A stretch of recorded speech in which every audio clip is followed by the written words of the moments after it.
Hi guys! Welcome sa aming mini vlog.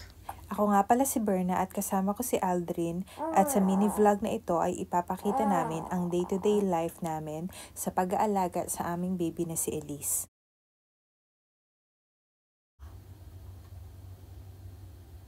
Ang baby namin na si Elise ngayon ay 2 buwan na. Nakikita nyo sa video na siya ay nagta-tummy time. Nabasa ko sa libro na ang tummy time ay mahalaga sa mga babies para lumakas ang kanilang neck, shoulders, and back muscles. Nakakatawa nga talagang tingnan si Elise dyan kapag nagta-tummy time. Yung mga tinataas na niya yung ulo niya at saka yung mga legs niya at nagtatry na siyang mag-crawl pero syempre hindi pa niya kaya. Pero recommended talaga ang tummy time, sabi sa libro, starting from the birth of the baby. At least mga ginagawa ko once a day siya at dapat hindi siya yung after feed kasi pag ginawa mo siya after feed ay pwedeng mag-vomit or mag-reflux yung baby. Ang feeding pala ni Elise ay combination ng breast milk at formula. Pero ang goal ko sana is 100% makapag-breastfeed ako sa kanya. Kaya ito, every morning, ang breakfast ko ay oatmeal para mag-increase ang breast milk production ko. Meron din akong cup of tea dito kasi parang ito yung quiet time ko habang nagti-tea. Alam nyo ba mga mommies na everyday, very thankful kami ni Al na finally binigyan na rin kami ng sarili naming baby. Ako naniniwala talaga ako sa kasabihan na everything happens for a reason at lahat ay binibigay sa atin in God's perfect time. At ito talaga ang perfect time para sa amin ni Al na magka-baby na. Nga pala yung simpleng salo-salo namin sa Christmas Eve. Simpleng kainan lang kasama ang aking sister-in-law na si Julie. Alam nyo ba na sobra-sobra ang joy at inspiration na binibigay sa amin ni Baby Elise. Habang nagre-record ako ngayon ay kaharap ko siya at ngumingiti siya sa akin. Sinasabi nga ni Daddy Ann na ang hirap-hirap daw umalis sa umaga.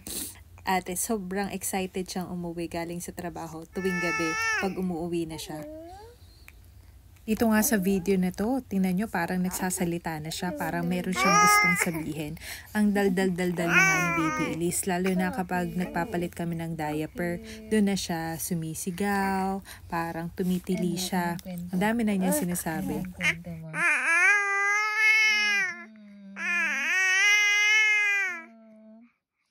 Ano yun?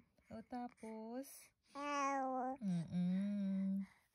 Ako nga pala ay nagtatrabaho bilang nurse dito sa London at si Al naman ay nagtatrabaho sa food service industry. Currently ay naka-maternity leave ako. 1 year yung final ko.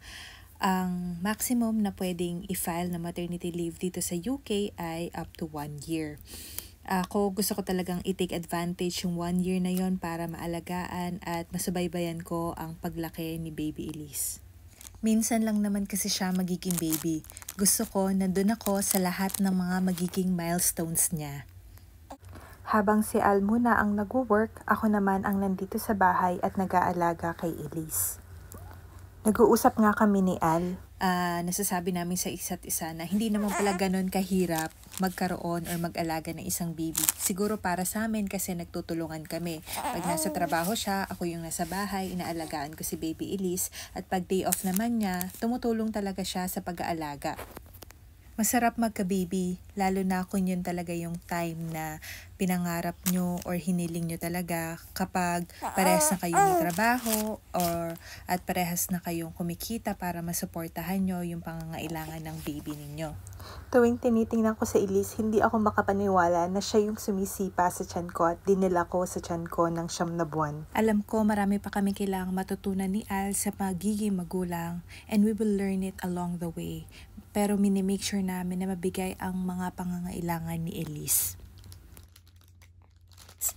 Itong mga pangangailangan nito, not necessarily mga material things, pero yung emotional, yung time, yung quality time na i-spend namin sa kanya, na nandito kami para sa kanya, na nandito kami para pakinggan siya, para ibigay yung emotional needs niya, na yung attachment ng isang baby sa kanyang magulang ay maibigay talaga namin.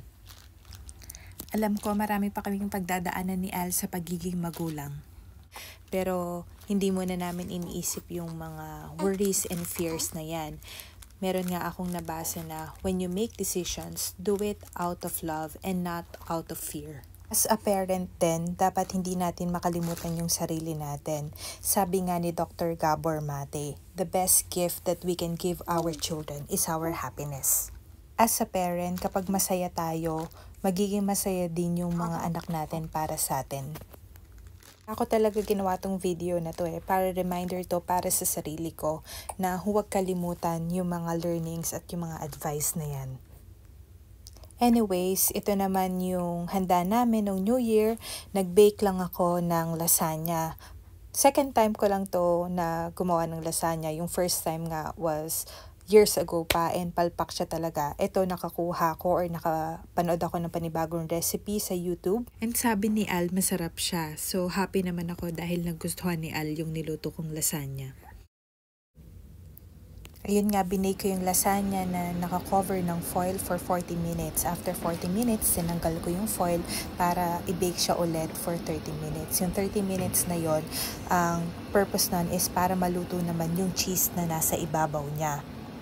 At ito na nga ang finished product ng aking baked lasagna. So ito yung simple handa namin sa New Year's Eve, spaghetti, baked lasagna, chicken na fritada, gumawa rin ako ng lumpiang Shanghai. Gumawa din si Al na macaroni salad. Pag may baby talaga, mabilisan na lahat. Tingnan nyo nga, wala na kaming kaayos-ayos dyan. Nanood din kami ng London's New Year's Eve fireworks display sa YouTube. Para sa amin ni Al, ito na ang happiest Christmas and New Year dahil sa pagdating ni Elise. Nag-prepare din kami ng 12 bilog na prutas. Yan na kasi yung nakaugalian sa Pilipinas na sinasabi nila na pampaswerteng araw. Sobrang simple lang ng celebration namin ng New Year ngayong taon. Nagluto lang kami, kumain kami sabay-sabay, nanood ng fireworks display sa laptop, pagkatapos nun, natulog na kami. This week, 3 months na si Elise. Pag-iinisip ko, sobrang bilis nga lang pala talaga ng panahon. Natapos na yung 2 buwan na pinanganak ko siya at inalagaan. Ayan yung picture namin. Nakikita nyo nga, basa pa yung buhok namin ni Daddy Al. Bagong ligo lang kami kasi talaga niyan kasi kakatapos lang namin magluto. Wala nang ayos-ayos. Tingnan nyo nga si Elise, hindi na rin namin naayusan.